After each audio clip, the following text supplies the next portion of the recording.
There it is. So now it's live. Okay. Everybody's Here here. today. Hey, everybody, welcome. Another Hot Topic Tuesday. Everybody knows we let you know these two were coming on. We're going to have a great conversation. We'll see how long we run. But let me introduce to you some old friends from back when I was in Ann Arbor, which that was 16 years ago. Oh my gosh, I can't believe I, it. I was thinking about it earlier. So 16 years ago, I was out here in Ann Arbor and working with these guys. Yep. And learned a great deal about them, and it's wonderful to be able to come all the way around. Let me introduce Glenda Gerbstadt, and the other gentleman to my right is Howard Watts. As you've heard me kind of introduce them before, I call her the queen and the king of condos. But we're going to get a great background story on who they are, and we're going to work to the point of how do they do their business? Where do they get to where they are? What's their business at? So, Glenda, I'm on. you're on. Talk to them about who you are. Okay, first of all, Pre-real estate. I'll just give you a little bit of background. I don't want to bore you too much. So I grew up in Pittsburgh, but I was actually born here in Ann Arbor. And I went to school here after I graduated from high school. I came back to Michigan, to Ann Arbor, and then basically just stayed here. So I have been here for almost my entire life. So high school, but what about the other part? University of Michigan? Yeah. University of Michigan. Yeah. Go Blue. Go Blue. Alumni cheerleader here during my senior year. So I get to go back on the field every year and, you know, cheer for the team right on the field, which is really an exciting thing to do, especially when you're my age. We're not going to talk anymore about that. So I'm still here, still living in Ann Arbor, and I've been with Coldwell Banker all my real estate life since 1992. I think it's you, the person you, that makes the difference. It's not the company that you're with. And so that's why I'm still here and never decided to leave. First of all, before I got into real estate, I was in public accounting. So I was a financial nerd and did auditing. And that has really, truly helped my real estate career. Are you a real estate nerd now? And now I'm a real estate nerd. Yeah, a real estate nerd with an accounting nerd background. So, yep, that's me. And I don't know, is there anything else? Well, let's switch over to that guy, because when you hear him talk, you're going to recognize he's not originally from here. Yeah, I was going to say, yeah, people pick up that I'm sort of from slightly east of here, across a pond. So, yeah, my background, let's see, I spent 16 years in the insurance industry in the UK, various different aspects. And then found myself over here in 1999, by which time I think you've been, going about 7 years, something like that. So, yeah, when did you get into it? That's 1992. So, yeah, it was about 8 years. So, Yeah. And I started off then doing the unlicensed, the legal unlicensed stuff. Meaning you became her assistant. That's right. Yes. Which is kind of unusual to have a guy doing all of that stuff. Yes. He was very good at it. Yes. So let's switch back, because now we're into the aspect of, I decided I got into real estate. How did that happen for you? Well, I was actually doing accounting, auditing work, and a friend of mine from the Ann Arbor Ski Club who was in real estate, and she was a school teacher, but she did real estate in the summer. And she said, "Oh, you should do real estate." And so, yeah, she took me door knocking. Oh my God. We went around and knocked on doors, and I'm Wait a like, minute, that works? no, I would not advise that, right? But she did get me interested in real estate, and I did go ahead and get my license. And the idea of working a lot of hard, long hours, which I was doing in accounting, but now I could get paid better for it because it was commission based. So that was the intrigue of it, and started out a little bit slow, and then developed my niche, which is the condo market, which is. So let me take a second then, because Okay. that brings you into real estate. How did you decide to become a real estate pro's assistant?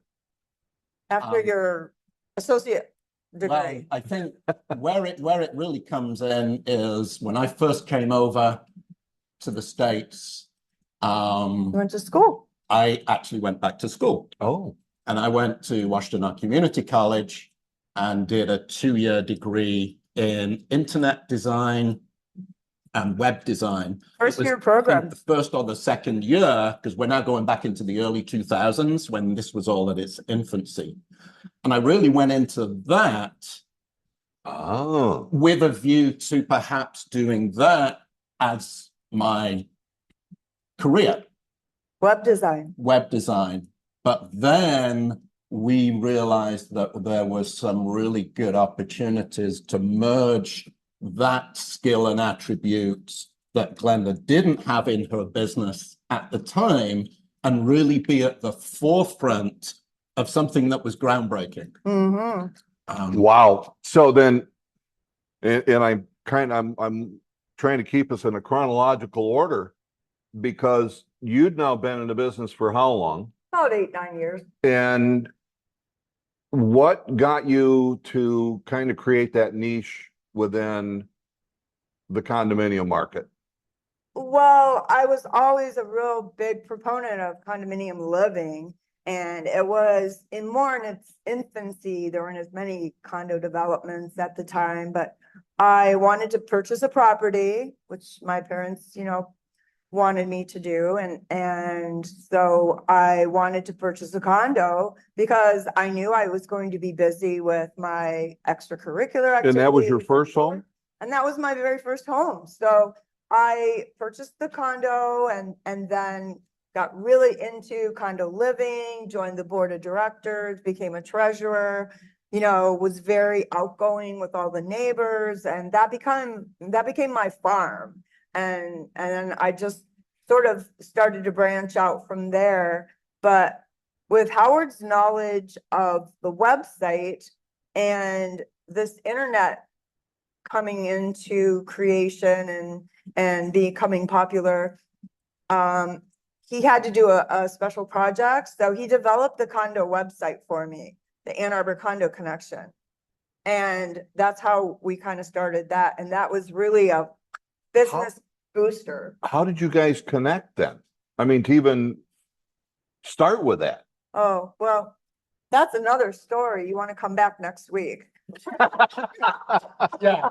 Because that's But a whole story. The of whole it story in itself. itself. Yeah. That'll be another hour. But I mean, were we advertising for help? Did we meet up at a bar? I No, don't we think met in online Ireland, dating. yeah. We met in Antigua. We met in Antigua. Well, that explains all the vacations too. Yeah, so like I said, it's really another But no, story. I mean, on the condo website, what was really interesting was I had this capstone course that, you have this capstone project as part of the course. And so I'd been in the business and we decided let's just build a website, but it's not your typical realtor's website. No, It it wasn't all about us. wasn't about us, It was but about you know, benefiting yeah. buyers and sellers. So we picked, I think it was half a dozen condo developments that we knew well. And with the coding and stuff that I'd learned, built this website that had all the listings, all the sales, development info, photos. It was the first website that we know of out there that wasn't the typical realtor's website of buy my listing. It was, here is free information, come join us. And I always remember the tutor who was looking through this. I remember her saying at the time, she says, you know what? If you grow this, she had been looking for a property. There's nowhere where I can go to get this information on all these different developments. So if you can grow it, it's a winner. And it proved to be so. I almost hate to say it, but it shows where you were. You were kind of like Zillow for Ann Arbor condos before there was even a thought of Zillow. giving people what they really wanted to find online. Right. We drew it from. And even better than Yeah. Zillow. Zillow still focuses on the properties, but we focused on more like a general information. All the floor plans were there. Yes, Stuff like that. everything they wanted to know about the properties. And we kept it going. We started out with like 10 to 12, and then I think towards, we ended up having maybe 100 or over 100 different 125 developments some- until maybe like 2015, 16, when technology had advanced so far and everybody was getting all these apps on their phones. And so we sort of lost some momentum then, but initially it was a huge booster. So it just shows that, getting on the edge of technology is really an awesome thing to do. It's an awesome way to grow your business. And also the niche area, if you can, develop your own niche, it's a great way to get your business pumped up. But it takes a lot of hard work. I used to go out to all the new condo sites, and I'd meet the people, the builders, and I'd look at the floor plans, every single one of them, and I'd get all the information and the price points. And so it was hard work. It was, 24/7, 7 days a week. Yeah. How did you transition? Because you did it with, well, I'll come in and I'll build this website and help with, to, gee, I should sell real estate with her. Yeah. So so it was the 2-year associate's degree. And in that summer, we decided, you know what, irrespective of what direction my full-time career was going to go, let's get my real estate license. Yeah. So in 2001, I know. yeah, it's yesterday, but I wish it was 2021. Right. But 2001, I got my real estate license. And I actually, during that 2 months, 3 months when I wasn't at school, I think with Glenda's great assistance, started to, so I had my mentor, if you like. Right. Well, what happened was we started getting so much business that it was like, oh, Howard, you really need to like start doing what I'm doing, working with these people. And so just to get them started, another idea for you, I gave him a stack of leads that are, buyers, this and that I hadn't been able to follow up with for a while. And like, he took that pile and turned it into a lot of business. So when they say you got money laying around your office, you probably do. We'll call them leads. Leads. Yes. And most people, excuse me, they look at a lead, and if it's not going to do something now, It's gone. it's gone. And yet that's what you turned into a boatload of business. He did. Yeah. And some of it was like, I know one guy was like, he bought 5 or 6 houses. That's right. Yeah. I mean, it's business that keeps on giving. Yes. If you nurture your database, if you follow up, that's really my niche and focus. We do very little advertising, generic advertising. I would imagine 65% of our business at least is referrals, recommendations, past clients. At least that. Probably. Howard is the king of follow-up and retention and repeat business. So, as well as our condo expertise. We haven't talked about it yet. And these guys got to be wondering, but what kind of volume? Because here's what you guys work as a team, but you still do your business individually. Are you still in that mode? Well, no, we help each other out. Like if one person is busy, we can show properties, and we're doing more and more like on a mutual basis. So our clients, meet both of us. Howard may work with them. So what kind of, or how many transactions are we doing? And volume?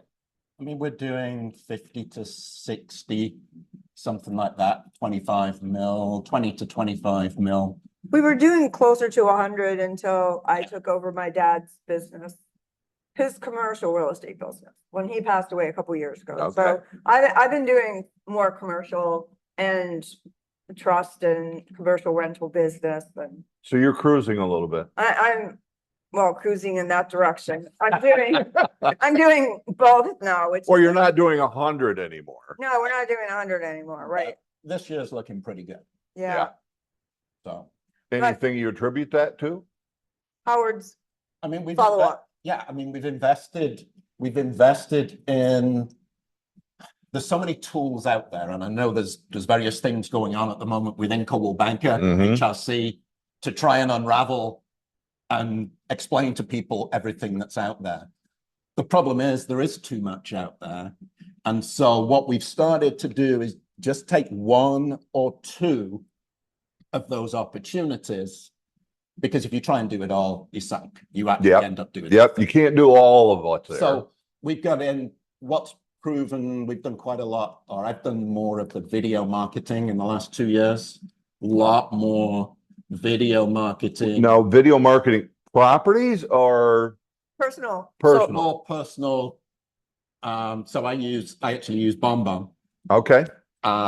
Once a month, we And record our so- videos. You know, every one of our clients will get what looks like a personalized video at their birthday, at their purchase anniversary, as well as once a month, they will get a video from us. So, Howard, if you would, I want you to write this down, guys, because they're giving you follow-up ideas. We talk about, I've given you guys the 4/4, 12/24, 365. And they're building a lot of this in. So what were the things you do a personal video? a personal video, and I can record it on BombBomb, and then we set up the database so that goes out automatically. So first of all, there's a video for purchase anniversary. And then there is a video for, the different seasons we can do the different videos, but it's also birthdays if we have it. Yeah. But I think the purchase anniversary one is a really good one. And I do one video. Howard, And then that does it for 11, 12 months. Howard, don't you always use it too, or quite often as a follow-up to yeah. your listing presentations? And then, you go back to them with a personal video email saying it was a pleasure meeting with you. And I don't know of too many. Wow. So a video email, video text? Video text or email, and I'll generally do that on the way back from the property. I will stop my car. Thank you very much. And so, because I want immediate Immediate impact. Because if I'm in a competing office situation, I am 99% sure the other agents aren't doing that. I would be quite certain of that. And so it's just something a little personal, a message just to either reiterate what we've talked about, or just to thank them, or a mixture of both. And it just makes a difference. Do you have an Apple or Android? I do Android. Android? Yeah. Because it's as simple as opening up your text, putting that person in, and there's record a video. I know Android is like 30 seconds. Yeah. And BombBomb has its app. And so you use the BombBomb for that also. As well. How long is your message usually? 30 seconds top. 20 seconds, 30 seconds. So you pull off, phone in front of you. That's right. Hey guys, just wanna. What would be a typical message? Often I'll do it in the parking lot, because what I do, I know this is a strange concept, but I actually work in the office a lot.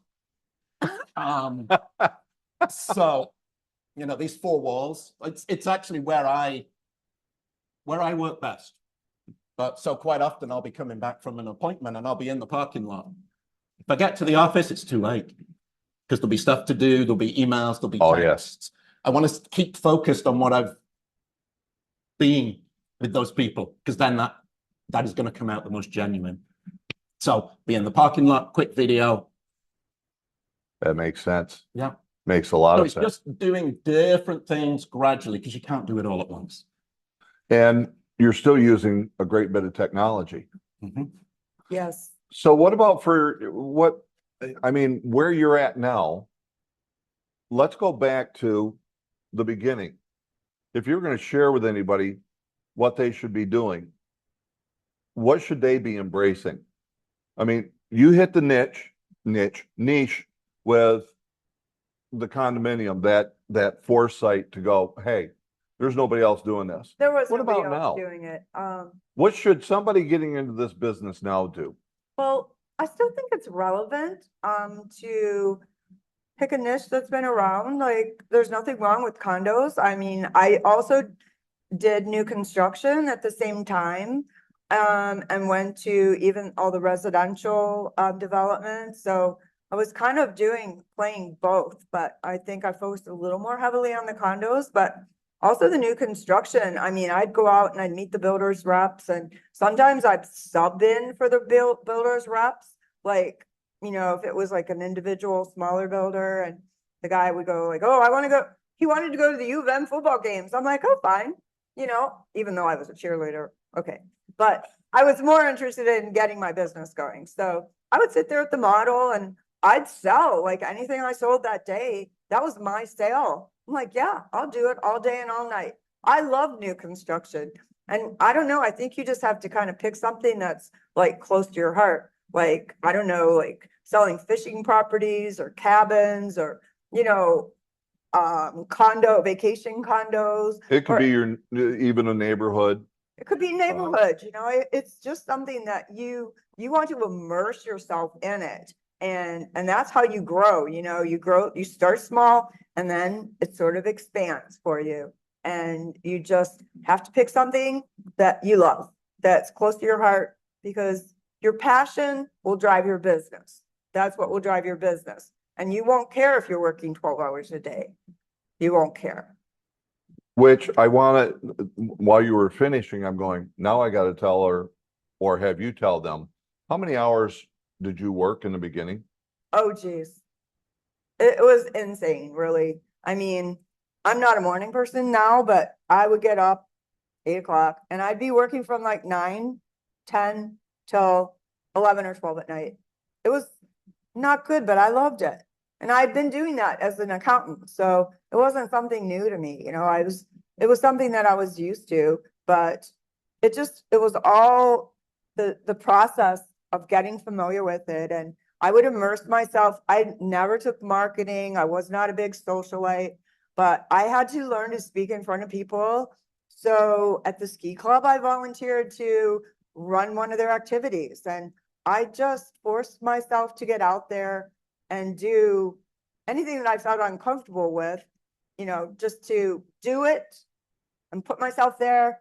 And then as you do it, you just get used to it. I And- think what a neat part, because you did things you weren't comfortable with. Oh, yes, definitely. On the other side of this comfort is success.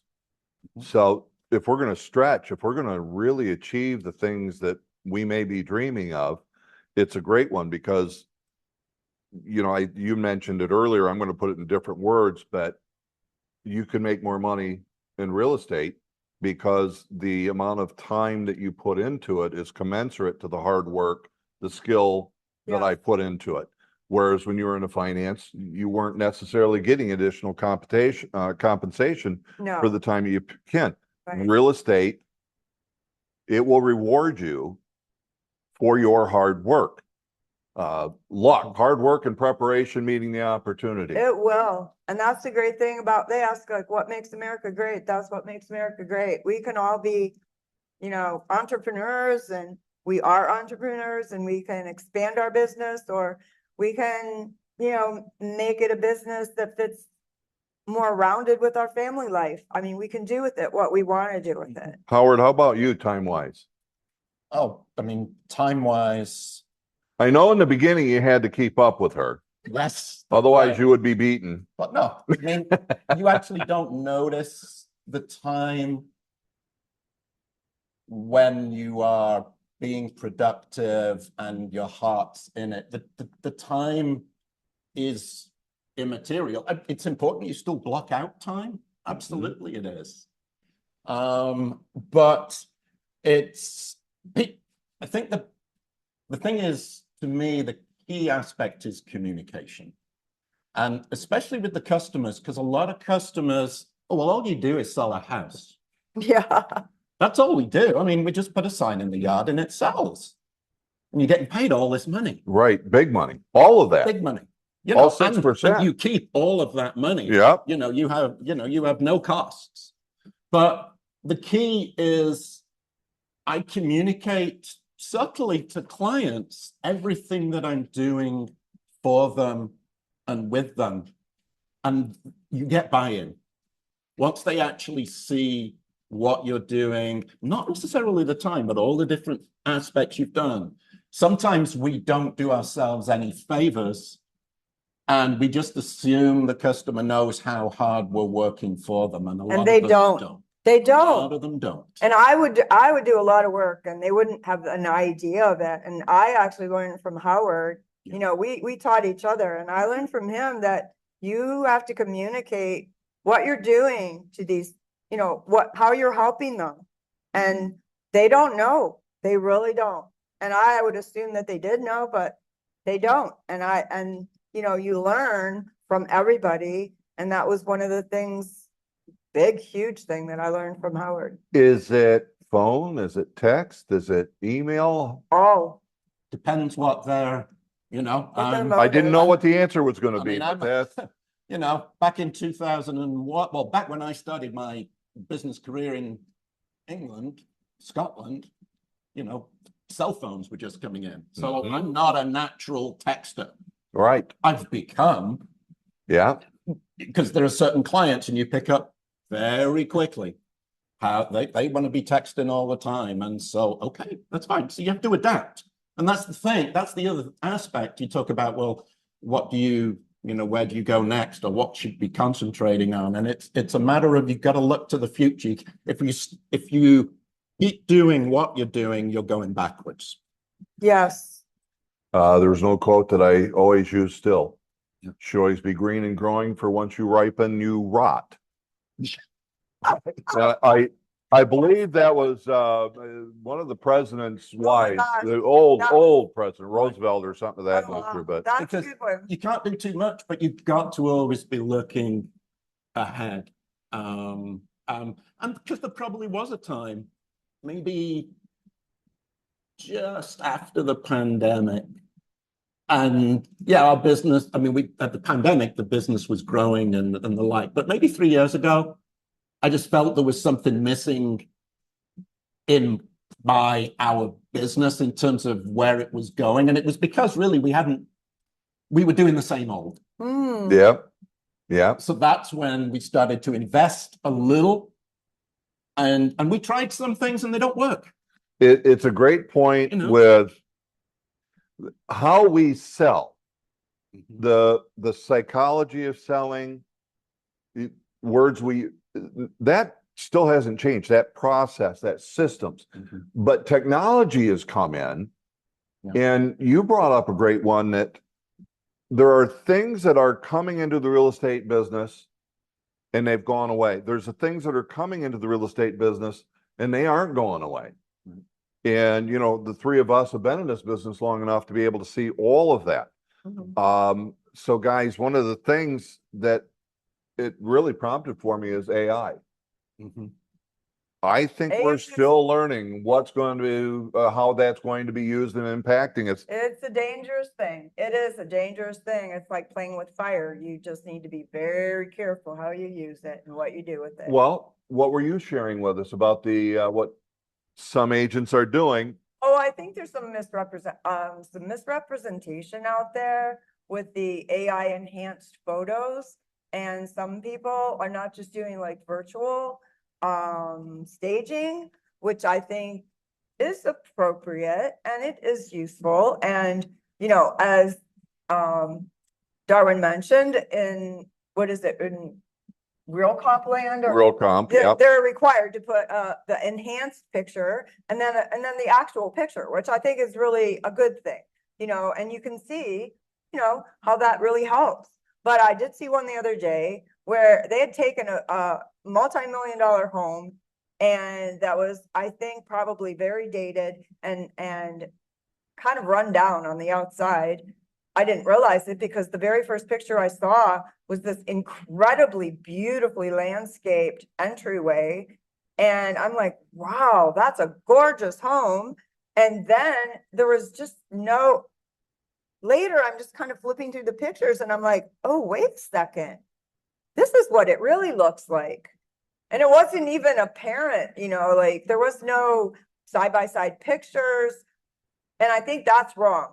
That's a Yeah. wrong way to use AI to make something what it isn't. A false representation False of the property. representation. So, yeah, we need to be really careful how we're using it. And, if we come up with ideas, like maybe chat it through with some other agents to see, or your manager, or just to see, like, is this appropriate? I think, is it appropriate? Virtual staging, on one hand, it's not a problem, It's useful. but I still believe you should put the vacant room picture with it. Absolutely.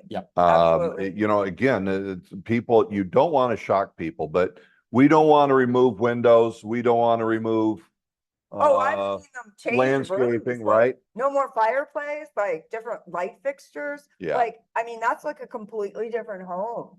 I think that's really wrong, and we need to kind of develop some rules about that and be sensitive to, yes, it might sell the property, like buyer might come and see it and then be like totally disappointed, but I just think that's wrong misrepresentation. So let's shift gears and talk, because to we got condos? you to condos. Yes, we want to Let's talk talk about condos. And- So what is a listing agent? I'm going to go list a condo.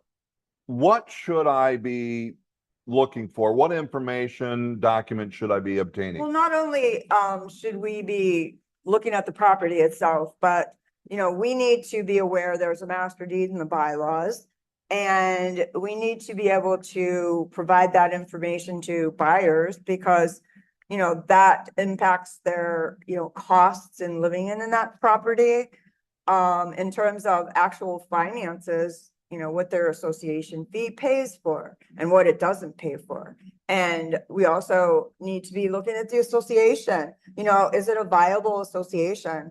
And not that we are accountants or we're going to interpret it, but at least have access to the budget and know that they're, taking care of the property, actual expenses versus budget, and board meetings to see, are there any assessments coming up? Are there any issues? Are there any legal issues outstanding? And so it's really important to kind of gather up all of the documents and also to provide that information as attachments to the MLS so that the buyers can also get the full picture of what they're buying and also become aware of any current rules impacting condominiums, such as one that comes up recently, which is Fannie Mae, Freddie Mac, which Howard can give you a little more explanation about it.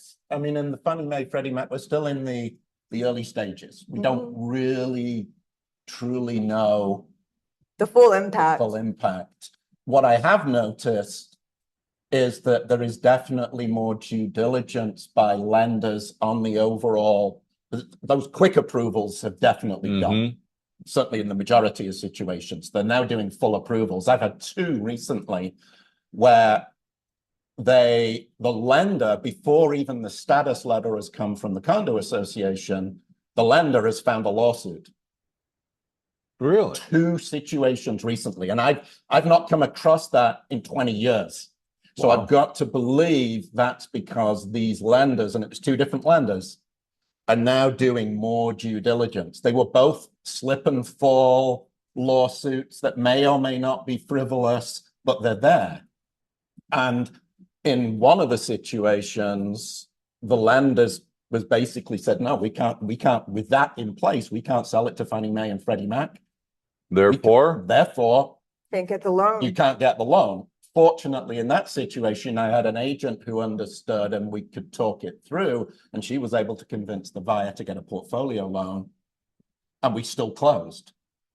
But it took longer. I think the key at the moment, when you're sitting down with your condo sellers, is, as Glenda said, to get the information, but also to set expectations that the closing time period may well take another few weeks beyond what we've typically seen.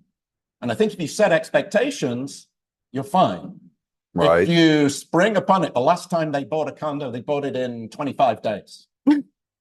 It's probably not going to happen now, but if they don't find that out Right. until it's too late, you're losing your credibility, and now you've got a difficult situation with So the customer. you're saying then that as well, either way, as an agent representing buyer or seller, we should be looking at what, 6 weeks for a I closing? think so. Yeah, at least. And that's if you can, I mean, there are some, like, this may change, but at the moment, there's going to be a lot more digging through financial information by the lenders, which isn't readily available. The more you can have readily available, because the way to sell it positively to your client, if you're working with the seller, is let's gather up this information. Let's get this information now. Be on then, top of and that. then between us, Yeah. we can hit the ground running. Everything's going to be there for the agent. Perhaps we've got we've got these new legislation. This is really only going to kick in from January next year. Well, let me just But, insert something. Like, I've got a condo sale going and it's gonna close in 30 days. Okay, it's fine. There's no problem. We got all the information right up front. It's a very well-run organization, the condo development in Ann Arbor, and it's gonna close in 30 days. Mhm. So it's not like, oh, beware, if you're selling a condo, it's gonna be 6 weeks. That's not really true. Every situation is a little different. Absolutely. It depends on the lender, it depends on the condo development. The bigger ones may be doing better than the smaller ones, be under maybe more scrutiny because they're kind of loosey-goosey how they're run. And so if your buyer's getting a loan, yeah, might be a little more scrutiny depending on how much they're putting down. So it's not a blanket, 6 weeks. I would say, you could close with a loan in 4 weeks. So I just wanted to insert that. I always like to prepare them for the worst. Yep. And gee, I'm sorry. We're not going to be able to close when I thought we might. We're going to close 2 weeks earlier. I hope that's okay. Yep. And make it a pleasant surprise. Having it 2 weeks earlier is better than going, well, we're delayed a week. Oop, well, it's going to be another week. Yep. So I think it's just in your presentation that I believe with yours, we should be able to close in 30 days. But, there's those that we're seeing because of certain changes that it might take 6 weeks. Well, we accepted 30 days as the closing time, and I chatted with the lender. I think it's always important for the listing agent, the seller's agent to chat with the lender and get a call in, personal, like, what do you think about this buyer? Oh, we've looked at everything. It's going to be a really clean deal. I mean, yes, we're going to be able to, the way our organization works, we're going to be able to close in 30 days, no problem. We do these all the time, or we just closed one in. And so it is good to have that conversation with the buyer's lender. Of course, you have to get approval from the buyer's agent and so forth, but a lot of times they'll put you in touch with the buyer's lender, and it's good to have that conversation. It's good to have that connection. Yep. So here's a term, I'm wondering if it's still used, because it's been a while since I've sold when we talk about condos, by the way, we're talking attached condos, not the single family residential condos in Michigan. The term was a warrantable condo. Oh, yes, warrantable. What is that, and is it still around? Well, it is, but there's more loose kind of in terms of when there was a lot of new construction and when the sales went down and say the builder, he owned like maybe half of the development. And so in those cases, when he started the project, he would get a lender that would finance for all the buyers. And as more and more people bought, it would become warrantable.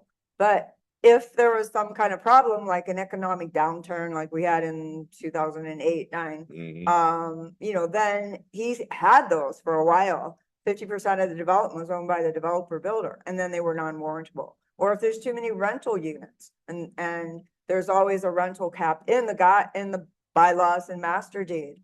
So those things are a good idea to be aware of? Like, you know, what number of rentals are there? You know, is it overwhelming and how will the lenders look at that? Talk to one of your lenders and see what they say about it. No, I mean, the warrantable, I mean, the new Fannie Mae, Freddie Mac sort of comes in to that. Yes. I mean, the overriding, their sales pitch on it is that, and it's justified, is that we want people to be buying an asset that is a good asset Right. and not an asset that's going to be damaged by poor management, poor finances. So I think the overriding aims of the new legislation and having them have putting 15% down towards towards the budget now for future aspects is very important. Reserves. You know, the reserves, that's the word I was looking for. That's Yeah. why you're around, you see. I need you occasionally. Yes, it was always 10%. And that's Always 15. 10% of the annual dues or the Yeah. monthly dues should be going to the reserve account. Now it's going to be Some 15. people were adhering to that and some associations weren't. And now they're just kind of like upping that game a little bit and looking at higher percentages. And that's sort of slowly, slowly getting to the property managers and the board of directors who are responsible for creating those budgets. And so it's something that this law will be in effect starting in January, but I don't know exactly how the lenders are going to look at it because in order to be Freddie Mac and Fannie Mae approved for, you know, sale. Well, and if it's a property management company, Yeah. I'm just thinking property management companies They're the ones. taking care of it for an association, they'd probably be aware and are working toward that. They better be. But the smaller ones, They're probably if they're self-managed or whatever, they might not be aware of No, it. it's going to be a watch this space to some extent, but a very important Yes. watch this space. Because, I mean, you know, Glenda was the treasurer. I mean, one aspect that Glenda was the treasurer on the condo development she lived in. As she knows, you know, they're going to be doing the budgets very shortly, November, yeah, within a couple of months. for calendar So year. one hopes that the management companies have been guiding the board of directors about this aspect, but we actually don't know. Yeah. it's kind of up in the air. We know it's coming, Yeah. but like anything, we'll find out how it works when it's rolled out. We know the lenders know, Yeah, the but property management it's company. the other side of things, you know. But one of the, you know, I was thinking about this yesterday, actually, knowing that we were chatting today, and I was thinking, you know, you can actually make this an opportunity because it's more change. I mean, we can look at this Fannie Mae, Freddie Mac thing and go, oh my God, is something else changing? Yeah, okay, we're going to have to learn. But it's also an opportunity because remember that database. You know, if you remember your good old database. Reach out to your condo owners. Yeah, who's in there who owns a condo? And it's a good opportunity. Hey, as your board of director, have you heard anything from your association? It's actually a way of trying to learn, but also at the same stage, communicate with your clients who maybe you haven't done so for a year Great or idea. so. It's a reason to actually call. Reason to call, to show your expertise, to show you care, but also to learn. Because maybe they do, maybe they don't, but it maybe starts the wheels turning, especially if you realize that maybe one of your clients is really hands-on. And you say, oh, right, yeah, well, I always go to the annual meeting. Yeah. And or I do know the treasurer.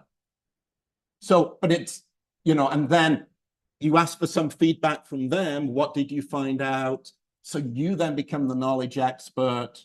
You're giving them initial information, but then you learn and learn more because of that interaction with your client. So you're sort of hitting 2 or 3 aspects there by using this.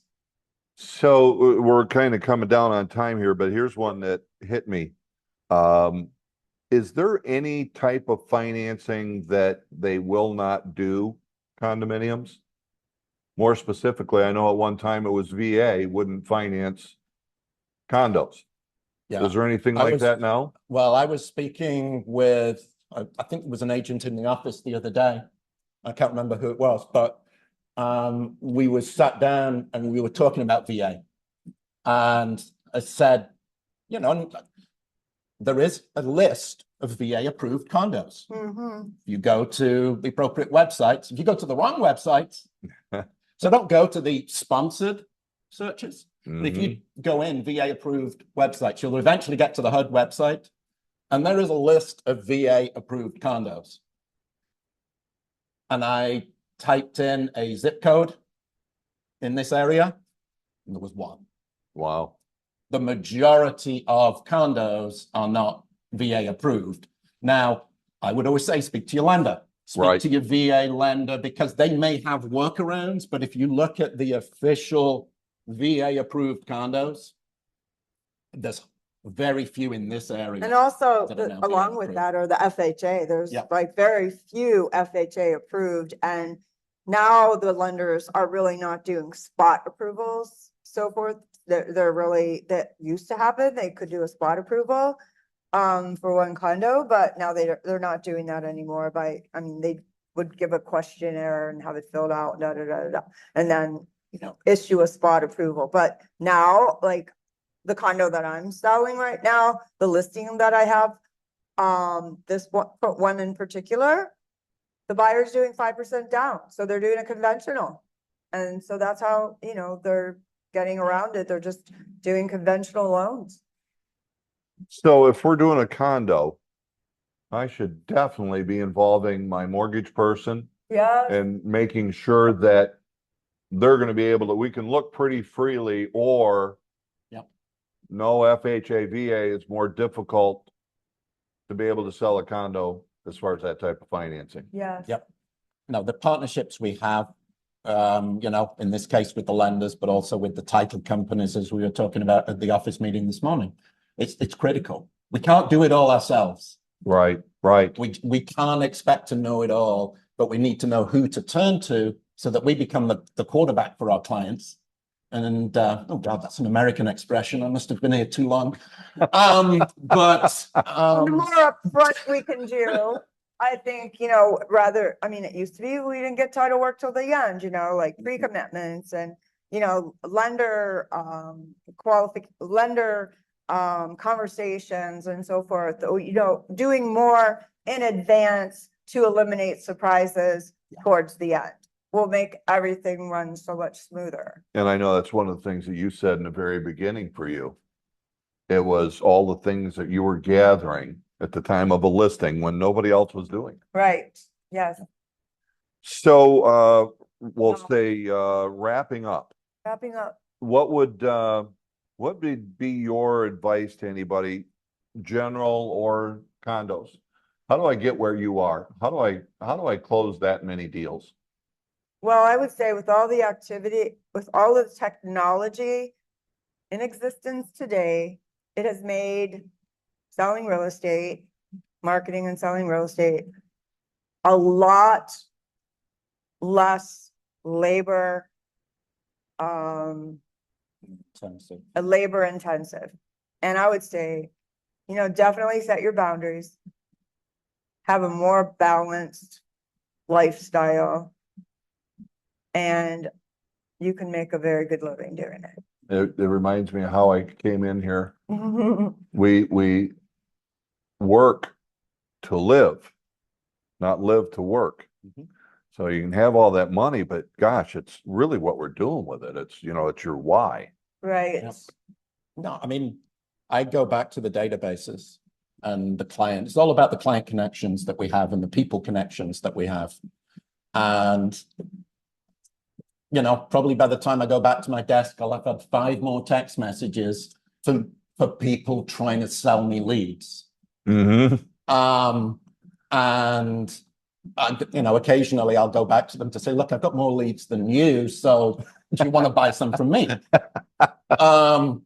But we actually do. if you think about what you've got, what you've done, whether it's open houses, whatever aspect, there will be leads and opportunities out there. And here's the big one. The 5 and the 7 year itch.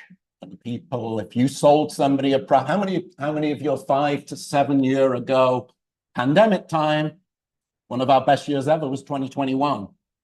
Yep.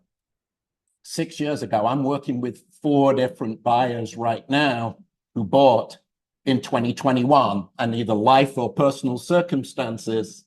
And thankfully, because of my ongoing apparent personalized follow-up, they came to me rather than me going to, I mean, I did go to them because of that process, but they were the ones who reached out to me. So even if, you can't go back to everybody at once, but have a look at who bought 5 years ago, 7 years ago, and they're still in that same place. Just start there, start small. But how's that conversation go? Well, you have to think back to your client as well. I'm not, and you won't like me for this, Darwin, but I'm not a pick up the phone guy. Right. That's not me. I'm not a cold, even if it's a semi-warm.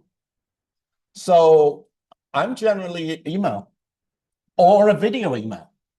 I think the video email would be great. Well, in this situation. and that's where, in the end, and I'm sitting here looking at you, Tony, down here at the end, but it's everybody always knows, you guys know, go talk to people. Yep. Now, To people. here's in the end what I'm really talking about. If you're going and talking to people, it's the job interview, buyer or seller, but you did something to get to the point where you get that opportunity to talk to people. Now, how I get that opportunity, well, I can go out and knock on doors. It still works. I can go out and I can go across into the mall and just hand a business card to anybody that comes within an arm's length. Well, I you can- might get shot if you go knocking on doors. I I think wouldn't do that if I were you, okay? I'm still safe. But it's where can I go to go see a lot of people and be able to talk real estate? Or, and this is what you're talking about, Howard, what can I do that would get people to call and talk to me? Either way, the key is that I've got to be able to talk to people in job interviews, buyers, sellers. And there's lots of ways of being able to do that. So we can go back to, I'll call it the old days, but it's still the new. If I haven't got anybody that's called and talked to me today, if I haven't got any appointment, I haven't made money. And so the beauty is that when you've been in the business for a while, and if you do the right things, then people will call and talk to you. And, that's really where I'm going to say we've earned that right. But, it just hit me because you guys have one of the things in here. Why is it that people will call you back and why will they do business with you guys again? Because they like you. They trust. They think that they feel comfortable around you and they feel that you're knowledgeable. And, Howard, it's back to that communication thing. Because that's part of what you put in your notes to promote yourselves online is how well you take care of the customer throughout the real estate transaction. That if we do that correctly, they like us, they trust us, they respect us. They know we're not like everyone else. So the point of differentiation comes out simply because of the demonstration of your services. They've lived it and they go, that's why you make the big bucks that you do, if you're actually deserving of it. So, Yes.